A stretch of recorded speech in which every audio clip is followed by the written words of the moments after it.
کہیں ایسا نہ ہو کہ وہ صبر کا دامن چھوڑ دے اور ہماری زندگی اور بھی بڑی آزمائش میں پڑ جائے۔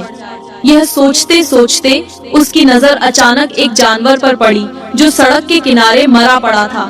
اس کے دل میں ایک خیال آیا، کیوں نہ میں اس مرے ہوئے جانور کا گوشت نکال لوں؟ یہ کم سے کم ہمارے بھوکے پیٹ کا سہارا تو بنے گا۔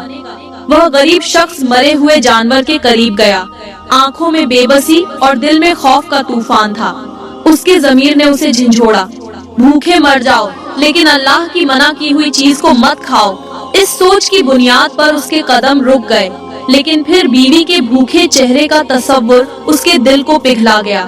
اس نے کانپتے ہاتھوں سے مرے ہوئے جانور کے کچھ ٹکڑے نکالے، انہیں شاپنگ بیگ میں ڈالا اور رات کے سناٹے میں سر جھکائے اپنے گھر کی طرف روانہ ہو گیا۔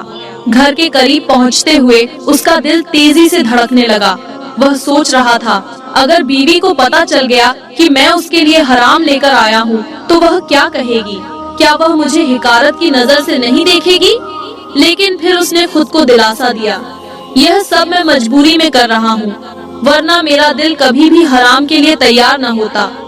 گھر پہنچ کر اس نے دروازہ کھولا۔ بیوی اندر بیٹھی بے چینی سے اس کا انتظار کر رہی تھی۔ جیسے ہی اس نے اپنے شوہر کو دیکھا، اس کی آنکھوں میں امید کی کرن چمکنے لگی۔ اس نے پوچھا، کیا تم کچھ لے کر آئے ہو؟ شوہر نے شاپنگ بیگ کو ایک کونے میں رکھتے ہوئے نظریں جھکا لی اور کہا، ہاں لایا ہوں، اسے پکا لو۔ بیوی نے خوشی خوشی شاپنگ بیگ سے گوشت نکالا اور ایک دیگچی میں ڈال کر چولہے پر رکھ دیا۔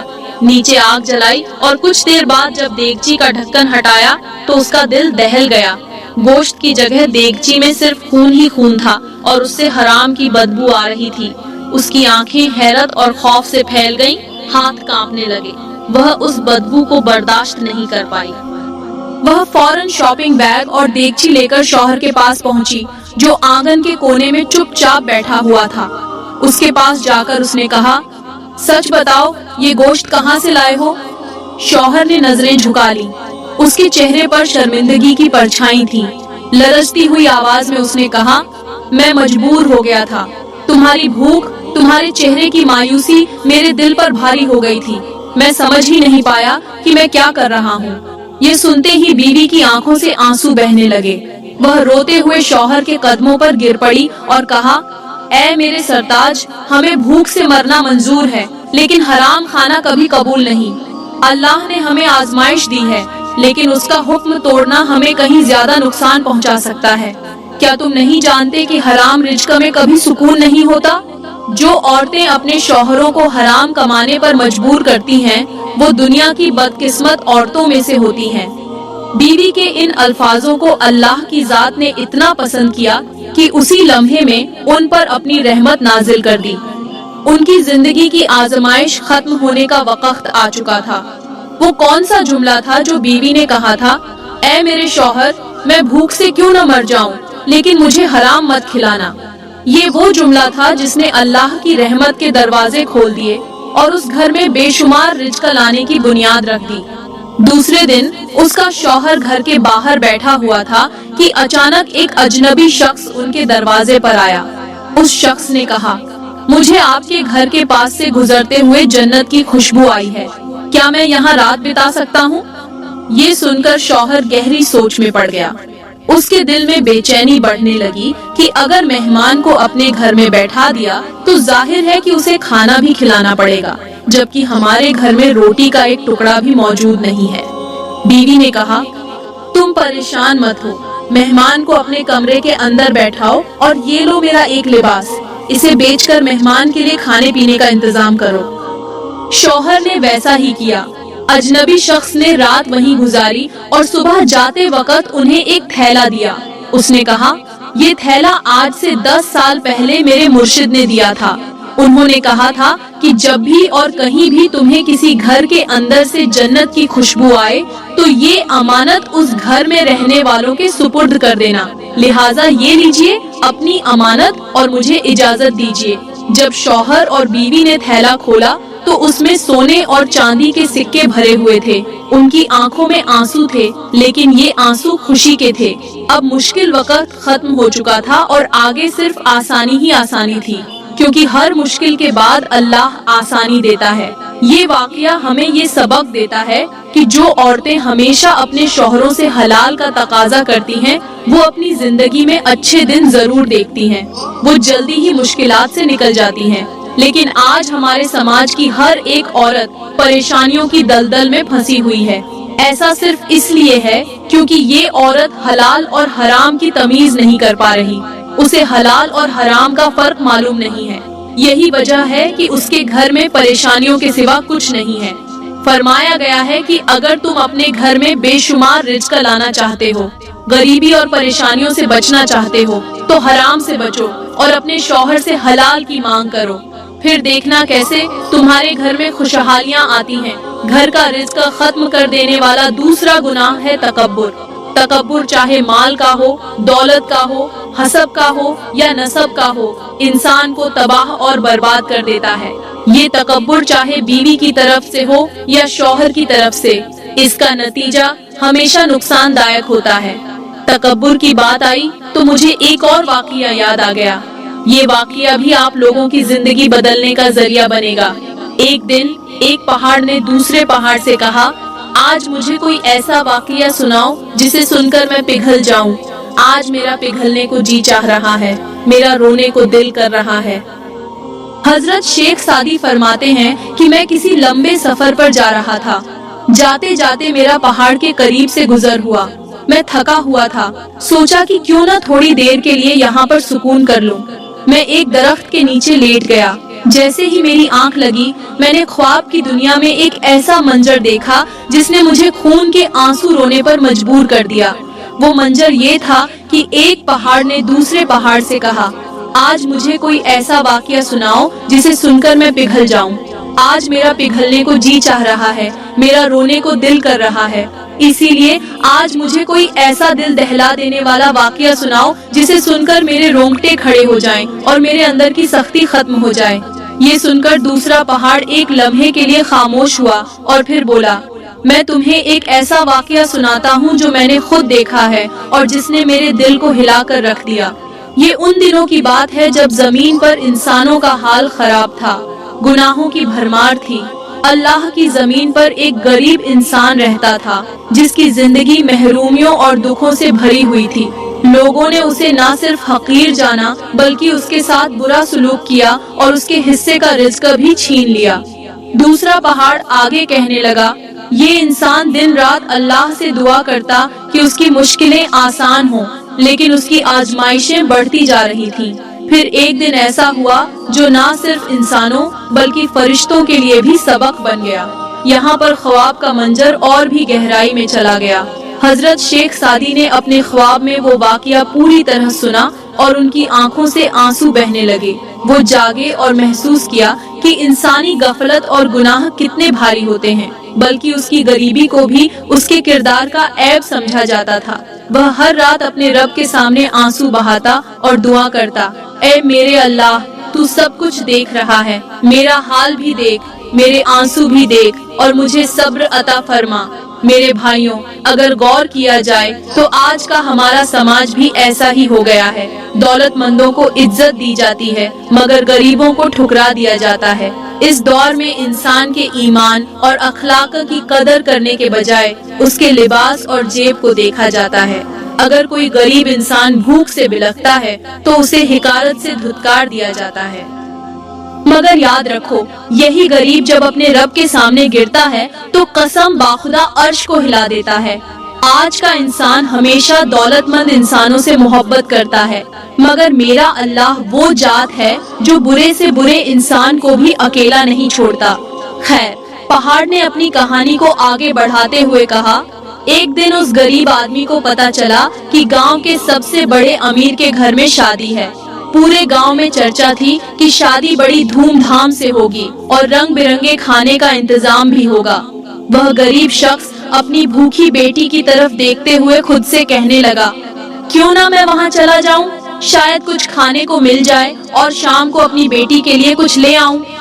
جوانوں، دھیان دینے والی بات یہ ہے کہ آج ہماری دعوتوں میں، ہماری تقریبوں میں غریبوں کو شامل کرنا تو دور کی بات ہے، ان کا ذکر کرنا بھی برا سمجھا جاتا ہے۔